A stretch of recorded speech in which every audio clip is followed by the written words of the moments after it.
voyez ces images, elles sont issues de cartes postales anciennes de Sérignan. Elles représentent, c'était un hommage aux femmes. Il n'y a que des femmes.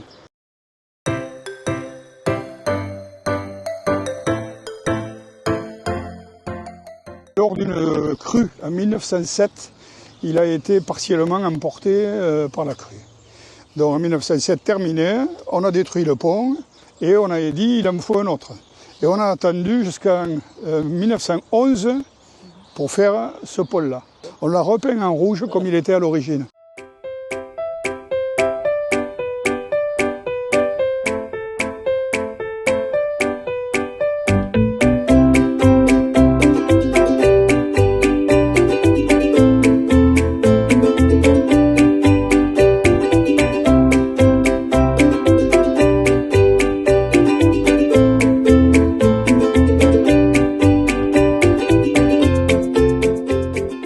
C'est le grand-père de ma femme, oui. Ah oui. Pendant les vendanges. Ouais. C'est un monsieur qui aimait beaucoup les femmes.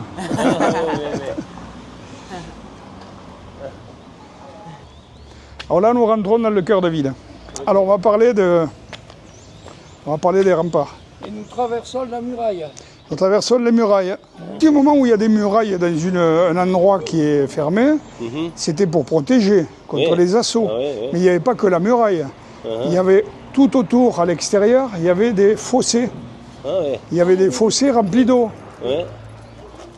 Le carré central, les 4 boulevards de Sérignan, c'est les fossés. Ah ouais, y compris la promenade. Hein. Ça a été fait. Ça a été fait. Et lorsqu'ils ont détruit les murailles en 1815, ils ont eu la bonne idée, avant de reboucher les fossés, de construire le réseau d'eau pluviale en pierre de taille, 1 mètre sur 1,50 m, parfaitement en état encore aujourd'hui.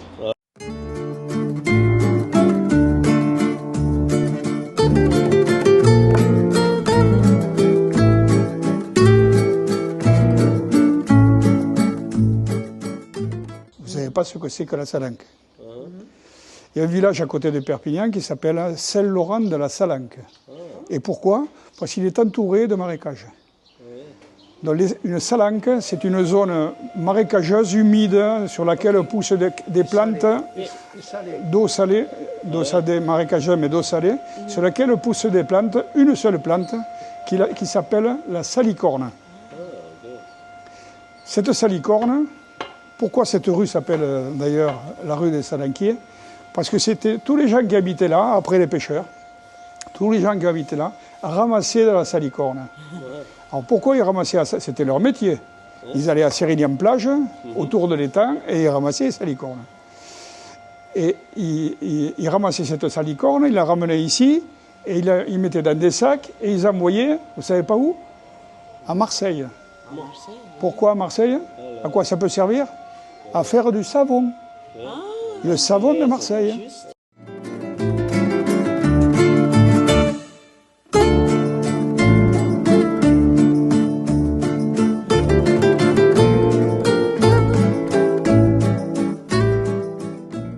Ils y sont depuis toujours. Et chaque année, les hirondelles reviennent. C'est un escalier. C'est un escalier en colimaçon. Ah, oui, un escalier par la circulation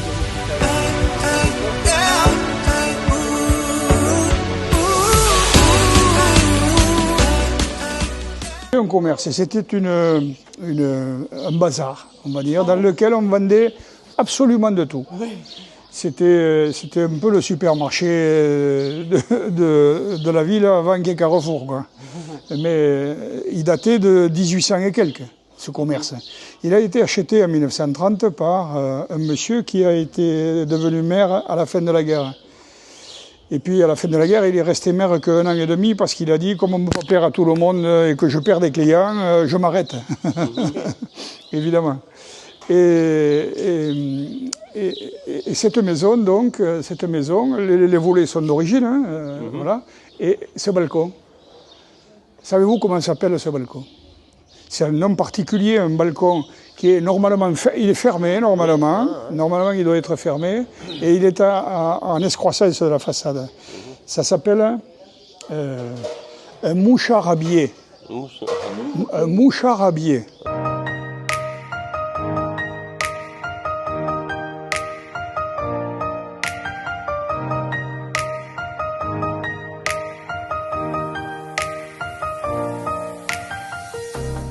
Technique, responsable des travaux et des problèmes dans le village. Un jour, il y a un monsieur qui vient au service technique, qui habite 3 maisons à côté, là, qui dit j'étais en train de changer mon carrelage, je suis passé au travers. Je vous êtes passé au travers de quoi? Mais je sais pas, mais j'ai un trou comme ça, je sais pas, je savais pas. Alors, il dit mais on vient voir. J'ai enlevé la plaque et j'y suis allé. Ouais.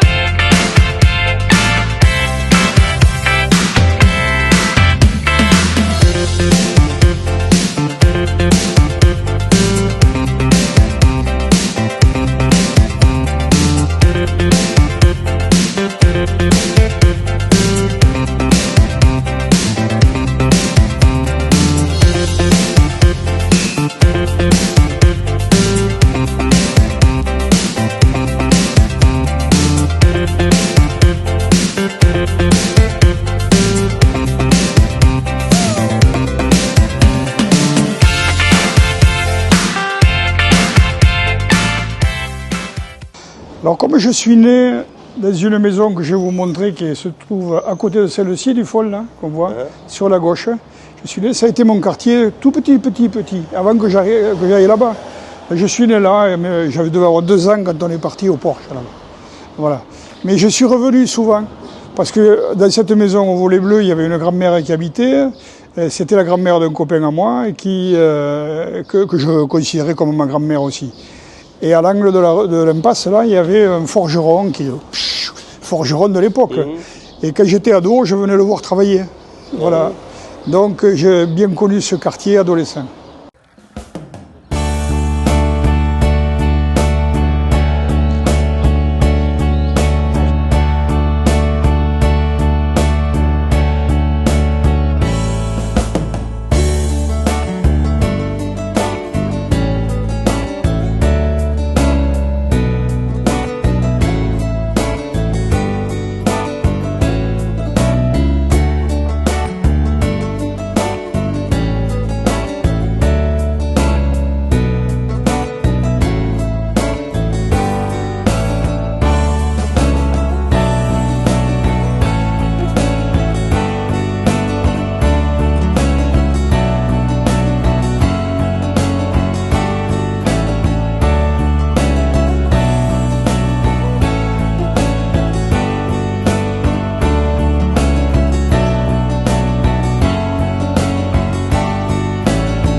Voilà le trône de la glycine. Regardez la glycine qui fait tout le tour là, qui traverse même, il y a encore des fleurs là. Et vous voyez, et lui il est né là où je vous dis, dans le coin là. Alors, il doit abîmer le trottoir et le mur, mais bon. Ah ouais. C'est la Méditerranée. Ça c'est une maison. Une maison. Une maison individuelle. Ça fait 2,50 m de large et 12 mètres de long. Ça doit faire 14 ou 15 mètres carrés. C'était une maison. Voilà. Aujourd'hui, alors je connais une dame qui a mon âge. Ils sont arrivés en 1948. Elle était toute petite. Elle avait 2 ans. Ils sont arrivés d'Italie. C'était des émigrés italiens. Ils sont arrivés au village. Ils ont vécu là-dedans. Une famille. Voilà, tant mieux, je vous retiens.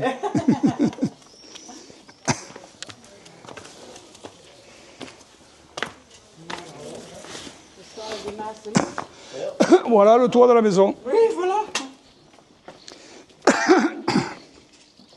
Voilà, les marches ont été rajoutées pour pas glisser quand c'est mouillé.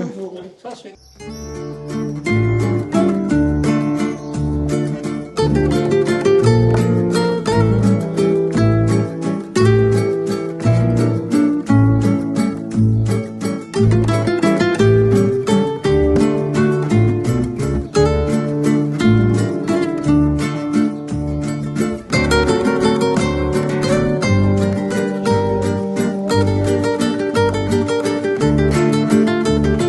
C'est pas trop de village.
Vous savez qui est Bacchus?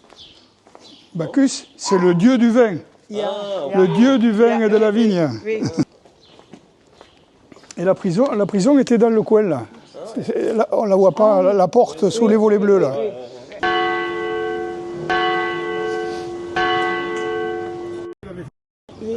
Et les platanes ont été plantés, alors j'ai plusieurs dates, hein. Soit 1859, soit 1819. Parce que j'ai un document, mais apparemment le 1 et le 5 ont été... Il me semble qu'on a rajouté un 5 sur le 1, donc je pense que c'est plutôt 1819. Sachant que ça a été détruit en 15, les murailles. Voilà, à peu près. Voilà, donc ce sont des arbres qui sont très vieux, plus de 200 ans. Voilà, et j'ai le devis d'achat des platanes. Voilà, c'est là que la date est douteuse. Il est écrit, les platanes de la promenade seront achetés dans la meilleure jardinerie de Béziers. Ils auront 3 ou 4 branches principales et devront mesurer 9 mètres de haut. Voilà. Et voilà. Les banquettes, là, la banquette, elle est positionnée à l'endroit où se trouvait la muraille. Donc ça, c'est le chemin de ronde à l'origine. D'accord. Et qu'est-ce que c'est à vous dire? Dans une maison qui est là-bas, est né l'arrière-petit-fils de Napoléon Ier. Napoléon Ier a eu un gosse avec une fille, avec une copine de sa fille. Ça lui a prouvé qu'il n'était pas clair, donc il était content. Voilà. Et c'est cette succession qui a fait que, à la fin du siècle, en 1895, donc la petite fille de Napoléon est venue, a été nommée institutrice à Sérignan. Elle a été nommée en Algérie, qui était encore sous la coupe de la France. Elle a été mutée à Sérignan, elle y est restée 5 ou 6 ans, et pendant cette période-là, elle a eu un gosse qui s'appelait Daniel Napoléon Mesnard. Daniel Napoléon Mesnard, c'est l'arrière-petit-fils de Napoléon. Il est né là.